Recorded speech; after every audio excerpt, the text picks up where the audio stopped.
Дэвидийн өргө кинон дээр нэг юм хэсэг гардаг. Асар том хүчрэг амьтдыг нөмөр хуулаад амрах. Тэднийг баг багт нь зүгээр л гацсан туяагаар уяах хэрэгтэй. Тэр амьтад хичнээн оролцсон ч уяагаа тасалж чаддаггүй. Тэд эсрүүцдэг, тэмцдэг. Гэхдээ цаг нь ирэхээр бууж өгдөг.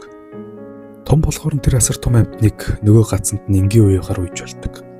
Учир нь тэр уяаг тасалж чадахгүй гэдэгтээ аль хэдийн итгэсэн байдаг. Багасаа мэдэрсэн нэтгэлгүй байдал ямар ч цаг хугацаа өнгөрсөн ч гэсэн тэдэнд үлдсэн байдаг.